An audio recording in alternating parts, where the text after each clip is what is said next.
Hey guys, welcome back to Nyx Reads. Thank you so much for watching. Please feel free to subscribe to this channel if you love watching bookish content, and give this video a thumbs up if you like short book reviews. I'm a bit late to the game, but I finally got off my library waiting list for Lessons in Chemistry by Brie Larson, and I read it last month.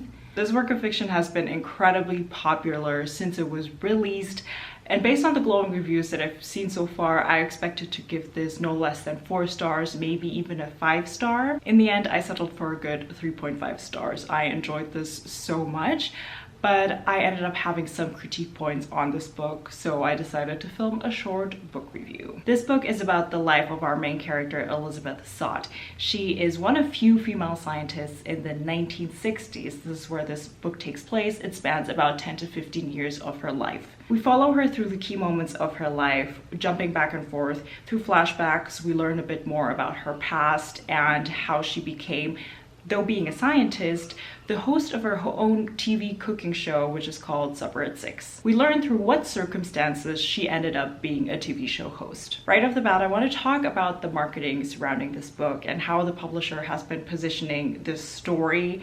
I personally think that the marketing for this book is very misleading. I wouldn't call it terrible, but judging from the plot summary, it makes it sound like this book is mainly about that cooking show. But Elizabeth being on TV is really not the main plot in this book, and it's also not the most interesting part of her. Reading the summary of the book and also some of the blurbs, they use words like utter delight, dazzling, vibrant.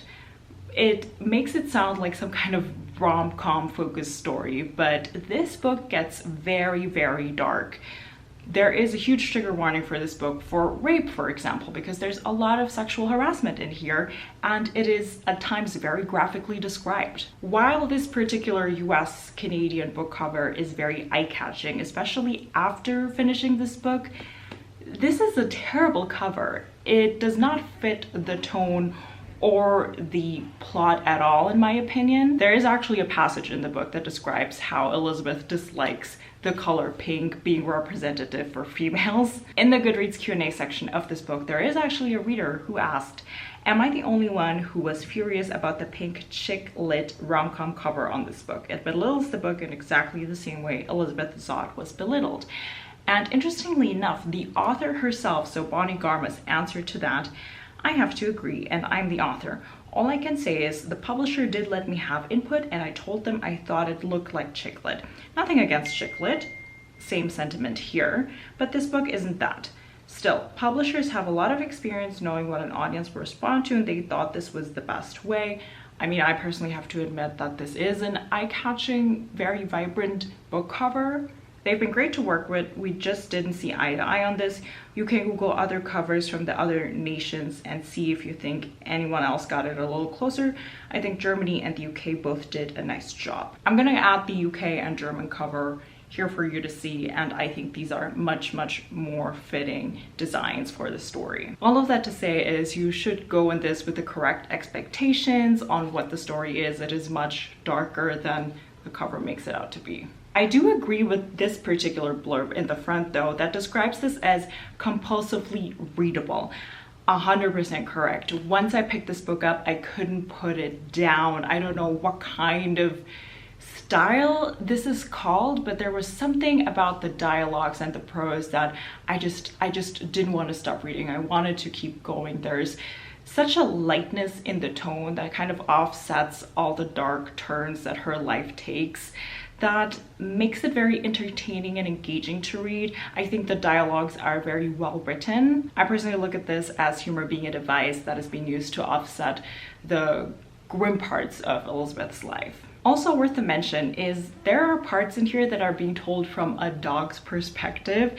Now, some people hate it, some people love it. I fell in the camp of love it, especially because just last month I read a fiction book that was told entirely from dogs' perspectives, and it's now one of my favorite books of all time, so I personally liked that bit. You definitely have to suspend your disbelief for those parts, but I didn't have a problem with it. I think it definitely fit the tone of the story. Plus the dog ended up being one of my favorite characters, essentially. On the topic of characters in general, I find that pretty much all the characters in here are an exaggeration of what they represent, including Elizabeth herself. I find that the characters are one thing and one thing only without being very nuanced. For example, this book takes place in the 60s and Elizabeth is a feminist. She has a very modern outlook for her life and attitude and expectations for herself. I don't doubt that there were people back then who had the same attitude, but we don't really get a deep dive into what exactly it is that made her so different from all the other female and male characters in the book, and why she's the only one who has these kind of dreams for herself. She is a chemist, a scientist to her core, and that translates also on how she does things in the day-to-day life. For example, she goes around calling salt sodium chloride. Along with that, she's a highly logical person. She doesn't really like facing her own emotions and doesn't express them too often. In other words, her character is an exaggeration or a stereotype of a scientist. There's great supportive characters in this book that are in Elizabeth's life. I enjoyed reading about them and Elizabeth interacting with them, but once again, they seem to be caricatures almost of the supporting characters like in a movie. The good are inherently good and the bad are extremely bad. Another character that we get introduced to right away, so this is not a spoiler, is Elizabeth's daughter Madeline. She is 4 or 5 years old.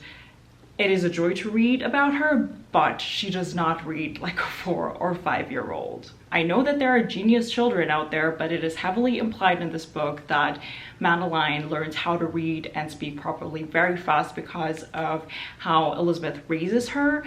But this girl reads like she is 13 to 16-year-old. This 4-year-old has witty and fast word exchanges with her mother and the people around her as if she is Rory Gilmore.